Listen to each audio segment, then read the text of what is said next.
नमस्कार दोस्तों, मेरा नाम है आशुतोष मानके और आप देखना शुरू कर चुके हैं डायनामिक इम्पल्शन। आज के इस वीडियो में हम बात करेंगे 10 फरवरी 2024 के करंट अफेयर्स की।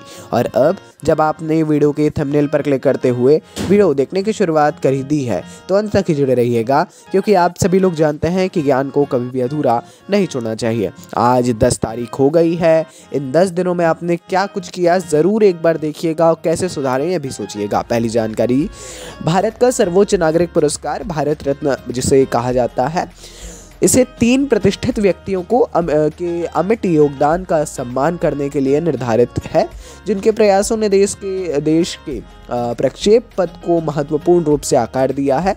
ये 3 नाम कौन कौन से हैं, हाल ही में घोषणा की गई है।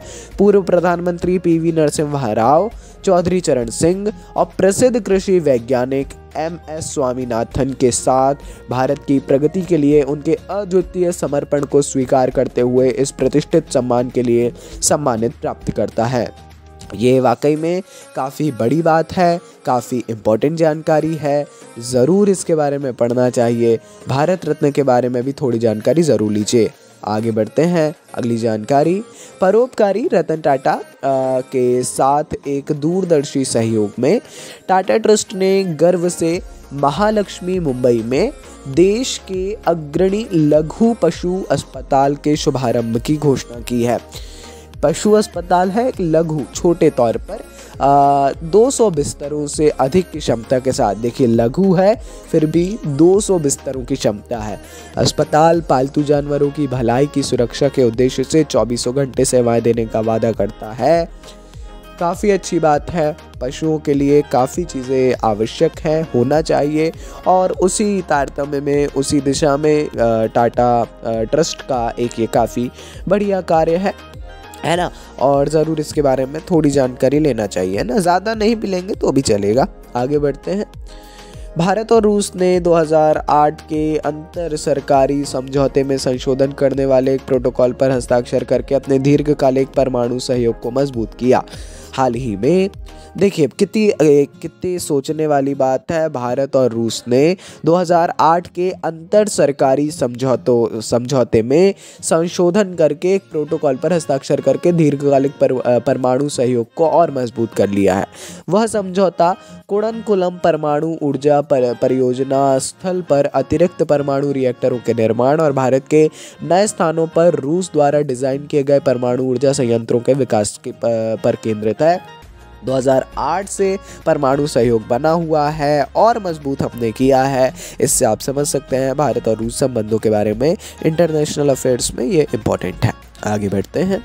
भारत के लॉजिस्टिक्स प्रदर्शन में उल्लेखनीय सुधार देखा गया है, जैसा कि विश्व बैंक की लॉजिस्टिक परफॉर्मेंस इंडेक्स रिपोर्ट में इसकी रैंक से संकेत मिलता है। जी हाँ, विश्व बैंक की रिपोर्ट के अनुसार लॉजिस्टिक परफॉर्मेंस इंडेक्स रैंकिंग में भारत 139 देशों में 38वें स्थान पर है। 38th रैंक है भारत की लॉजिस्टिक्स परफॉर्मेंस इंडेक्स में, है ना। भारत की जो इसमें काफ़ी सुधार देखने को मिला है और काफ़ी अच्छी बात भी है। लॉजिस्टिक्स की फील्ड में ज़्यादा लोग नहीं, मतलब इंटरेस्ट की बात नहीं है, जान नहीं पाते हैं, वो अवेयर नहीं होते हैं इस बारे में।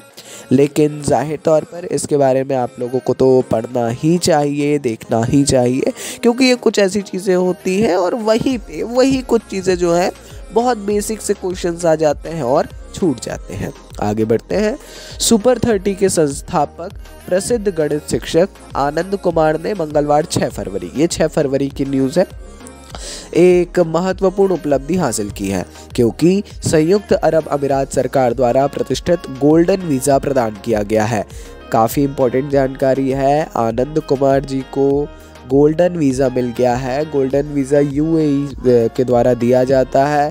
परंपरागत रूप से मनोरंजन और खेल जगत के दिग्गजों के प्रभुत्व वाले गोल्डन वीज़ा में अब बौद्धिक कौशल और शैक्षिक योगदान शामिल है। आप सभी जानते हैं संजय दत्त, शाहरुख खान और भी बहुत कुछ लोग हैं जिनको दिया गया है। गणित शिक्षा के क्षेत्र में आनंद कुमार, सुपर 30 आप सभी लोग जानते होंगे, इनका योगदान काफ़ी है और इन्हें हाल ही में ये दिया गया है, ये प्रदान किया गया है। काफ़ी अच्छी बात है और काफ़ी इम्पोर्टेंट जानकारी भी है। आगे बढ़ते हैं।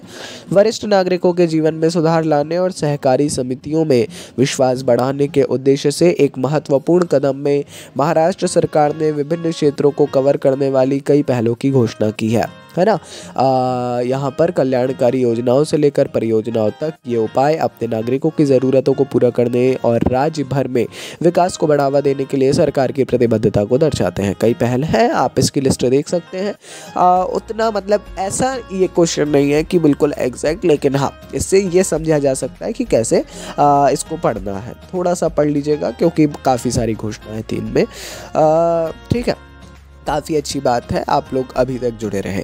अब एक थोड़ी सी बात जो मैं समझता हूँ काफ़ी ज़रूरी होती है और अक्सर लोग गलत कर देते हैं। टाइम वेस्ट नहीं है, मैं नहीं मानता ये टाइम वेस्ट होगा इसमें आपका, ज़रूर सुनिए। करंट अफेयर्स एक बहुत इंपॉर्टेंट रोल प्ले करते हैं आपकी तैयारी में। कभी भी करंट अफेयर्स को पढ़ने का जो तरीका है, अगर आप डायनामिक इम्पल्शन से रेगुलरली देख रहे हैं, मैं नहीं मानता कि कोई ऐसा इंपॉर्टेंट अफेयर छूटेगा, जो न्यूज़ है वो छूटेगी। लेकिन हम ये बताते जाते हैं इसको किस प्रकार पढ़ना है, आर्टिकल के माध्यम से, वीडियो के माध्यम से। ये मत समझिए एक वीडियो को देख के दिन का करंट अफेयर तैयार हो गया, 1 घंटा दीजिए। ये मत समझिए कितना टाइम लग रहा है। ईजिली आप उस चीज़ को और पढ़ते जाइए और पढ़ते जाइए और पढ़ते जाइए। आई गारंटी कि वो चीज़ आपकी पूरी तैयार हो जाएगी, आपके अन्य टॉपिक्स में भी तैयार हो जाएगी।